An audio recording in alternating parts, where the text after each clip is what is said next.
дар вилояти Суғд соли равон дараҷаи гармии ҳаво аз 40 зиёд шуд, яъне ҳарорати ҳаво дар тобистони имсола то 42 дараҷа гарм шуд. Ин ҳолат давоми 3-4 соли охир бори аввал ба қайд гирифта шуд. Аммо ин гармӣ ҳоло рекордӣ нест, ки дар вилоят соли аз ҳама гармтарин ин соли 2019 ба қайд гирифта шуда буд. Он сол гармии ҳаво дар водиҳои вилоят то 43 дараҷа расида буд. Ҳоло бошад ҳарорати ҳаво дар кӯҳҳо 30 дараҷа, доманакӯҳҳо 38 ва дар водиҳо то 42 дараҷа гармиро нишон медиҳад, ки ин аз гармои 4 соли қаблӣ пасттар мебошад. ҳоли дар он пике ки соли 2019 буд ҳоли нарасидааст. Не ки депрессия мегӯн. Депрессия ин як маъное дорад ки маъное ки ҳавои дамнок мешавад. Ба забони тоҷикӣ гирем ага ҳавои дамнок мешавад. Вақте ки миқдори гармии ҳарорати хок аз меъёри умумӣ зиёд мешавад, ин дар вақте ки пас рафтани ҳарорати ҳаво дар саҳар ё ки дар бегоҳ ин ба вуҷуд меояд ки аз худи таркиби замин, аз таркиби девор, аз таркиби дигар чиҳо гармӣ фикр мекунед ки зер мекунад. То ҳамине мегӯяд ки ҳамин депрессия. Ба ҷуз аз зиёд шудани миқдори гармӣ дар тобистони имсола, фаро гирифтани чангу ғубор ҳавои шаҳру навоҳии вилояти Суғдро як масъалаи ташвишовар боқӣ монд, зеро ин ҳолат бино ба иттилои обу ҳавошиносон хатарнок мебошад, чун ҳангоми нафаскашӣ ба саломатии инсон зарар оварда микробҳои майдае ки дар таркиби чангу ғубор аст метавонад ба бемориҳои диққи нафас, дил ва ғайра хатар эҷод кунад. Бисёр касалиҳо оварда расонад.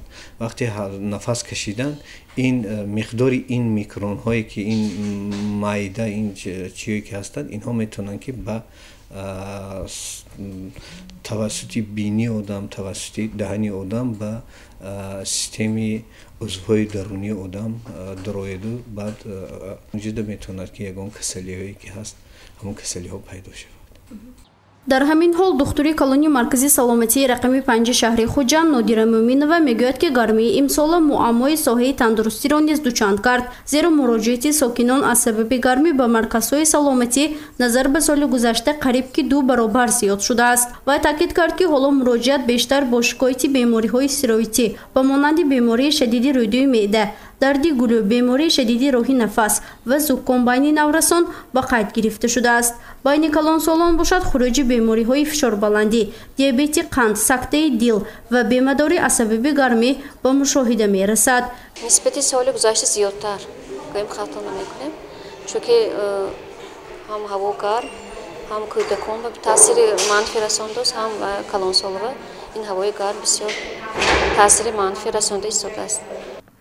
таъкид гардид ки сабабҳои ин гармӣ аз тағйирёбии иқлим низ вобаста аст. ҳарорати ҳаво аз меъёри муқаррар гардида дар фасли тобистон қариб ки 1 дараҷа боло шуда истодааст. ба ин ҳолат кам шудани миқдори боришот ва чангу ғубори атмосферӣ сабаб шуда метавонад, зеро ин чангу ғуборе ки ҳоло ҳавои минтақаҳои гуногунро фаро гирифтааст, чанд сол инҷониб ба қайд гирифта нашуда буд. ҳоло зуд тағйирни вазъи ҳаво ва аз меъёр баланд шудани ҳарорат, инчунин миқдори гармӣ то ҷои обуҳавошиносонро нигарон кардааст, зеро ин ҳолат солҳои охир бештар ба чашм мерасад.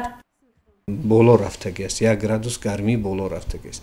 ҳамин 1 градус гармӣ ки боло рафтагӣ бошад, аки мисол гап ҳарорати ҳавои муқаррарӣ аки дар тобистон гирета гармӣ аз ҳама зиёд аз 40-42 градус бошад, агар ҳози 43 то 44 градуса пешниҳод мешавад, ин аз сабаби ҳамон чӣ омадани тағйир ёфтани иқлим. Агар тағйирёбии иқлим ба тағйирёбии иқлим бисёр чора рафт медиҳанд ки мисол кам шудани боришоти атмосферӣ, зиёд шудани аҳолӣ рӯи замин, гашта об шудани пиряхҳо, дигар манбаъҳои обие ки ҳастааст, кам шудани манбаъҳои обӣ бисёр чора рафт медиҳанд. иттилоъ дода шуд ки танҳо санаҳои 27-28 июл ҳарорати ҳаво мӯътадил шуда то 3-4 дараҷа паст мешавад, аммо гармшавии ҳарорати ҳаво то санаи 15 август идома хоҳад кард. гузориши Фарзона Шамсиева, Насим Раҳимов ва Наимҷон Аюбов барои барномаи Иттилоъотии Хабар.